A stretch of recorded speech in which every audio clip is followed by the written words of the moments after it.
Bonjour les amis, je suis Agathe, tarologue et conférencière. Bienvenue sur mon site Les Tarots d'Agathe. Vous commencez à connaître le petit refrain. Alors, aujourd'hui, je voudrais parler de quelque chose qui dérange beaucoup les gens. Parce que la question est tout le temps posée et ça en devient parfois un peu agaçant. Je vais vous expliquer en quoi c'est agaçant. L'autre jour, une de mes clientes m'a dit « Oh, c'est extraordinaire, Agathe, vous dites des trucs, c'est exactement ce qu'il y avait dans la voyance par email que j'ai faite sur un site. » Alors je creuse un peu et je lui dis « C'est quoi cette histoire de site, etc. » Elle me dit « Mais oui, c'est gratuit, on met son email, on pose sa question et on a une réponse. » Alors on a regardé la réponse à deux. Et en fait, la réponse était tellement vaste et tellement peu précise et bourrée de textes et d'explications inutiles que finalement, n'importe qui peut croire n'importe quoi et surtout comprendre n'importe quoi. Donc cette dame était persuadée d'avoir eu toutes les réponses. Et quand moi je suis arrivée avec mes réponses, elle a juste superposé les deux informations et elle a eu l'impression que c'était pareil. Sauf que moi je lui ai quand même pointé que ça ne l'était pas et on a pris le temps d'aller regarder ce site. Et surtout, je lui dis attention, méfiez-vous parce que ce qui est gratuit ne fonctionne pas. Au début, c'est gratuit et à la fin, ça ne l'est plus. Et le gratuit, de toute façon, n'existe pas. Hein. Rien sur la planète n'est gratuit, pas même l'amour de vos enfants. Ça, faut quand même en avoir conscience. Hein. D'ailleurs, je vous ai dit que je parlerai un jour argent parce qu'il y a vraiment un intérêt sur le sujet. Mais le charlatan, c'est quelque chose d'autre. C'est quelque chose qui est beaucoup plus insidieux, qui vient finalement vous envahir et vous prendre au dépourvu, vous donner l'impression de vous donner quelque chose que finalement vous n'avez pas et que vous n'aurez peut-être même jamais. C'est une manipulation et c'est en général ce qu'on retrouve dans la fameuse carte du diable que tout le monde déteste.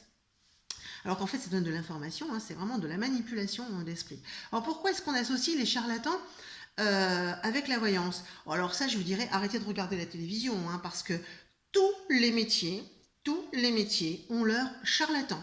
Donc à une époque, à la télévision, les charlatans, c'était les garagistes. Après, c'était les constructeurs immobiliers. En ce moment, c'est plutôt les voyants. Mais on a eu aussi les notaires, les avocats. Et je pense que j'en oublie. À partir du moment où vous n'êtes pas salarié, vous êtes potentiellement un charlatan. Et à partir du moment où vous travaillez sur de l'humain, vous êtes un charlatan potentiel. Voilà. Donc aujourd'hui, moi, je me pose la question, est-ce que moi, je suis un charlatan? J'ai pas du tout cette impression. Mais vraiment pas du tout. Je suis pas aussi riche qu'un gros charlatan, loin s'en faut. Et d'ailleurs, l'argent n'est même pas mon moteur. Je suis pauvre et voilà. Et en même temps, le matin, je me regarde dans la glace et je m'aime un peu, beaucoup, passionnément, à la folie ou pas du tout. Alors quelqu'un m'a demandé, mais comment est-ce qu'on repère un charlatan? Eh bien, je comprends la question, mais c'est pas la bonne question. La bonne question, c'est plutôt comment vous allez considérer le voyant que vous avez en face. Qu'est-ce que vous allez chercher, vous, dans le voyant que vous avez en face de vous? La question, elle n'est pas chez l'autre, elle est chez vous. Alors, je vous le dis tout de suite, avec les charlatans, quels qu'ils soient, garagistes ou voyants, plus c'est gros, plus ça passe. Plus c'est gros, plus vous êtes prêt à l'accepter. Ça peut paraître stupide, mais je vous assure que c'est une règle.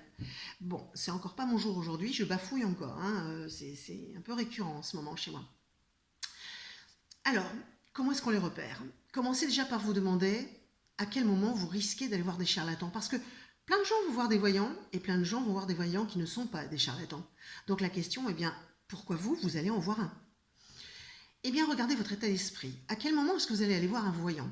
Soit quand vous êtes dans une grosse émotion, genre une déception amoureuse ou un décès. Ou vraiment un gros coup dur de la vie, et Dieu sait que ça ne manque pas. Alors, quand vous allez voir un voyant et que vous êtes vraiment en état de pression, eh bien, effectivement, à ce moment-là, vous n'allez pas aller faire un bon choix. Vous allez faire un choix qui est juste un choix rapide, ou éventuellement, vous irez faire un choix qui vous conforte. C'est particulièrement vrai sur les questions amoureuses. Vous avez envie qu'on vous dise « Ne t'inquiète pas, Jérémy va revenir ». Et il y a plein de voyants qui sont capables de vous dire ça. Alors, comment est-ce qu'on fait à partir de là? Déjà, on se pose, on respire à fond, on va dormir 1 heure, et quand on prend la décision d'aller voir un voyant, on y va calmement.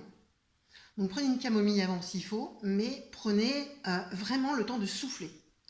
Et ensuite, allez voir un voyant qui répondra jusqu'au bout de votre question.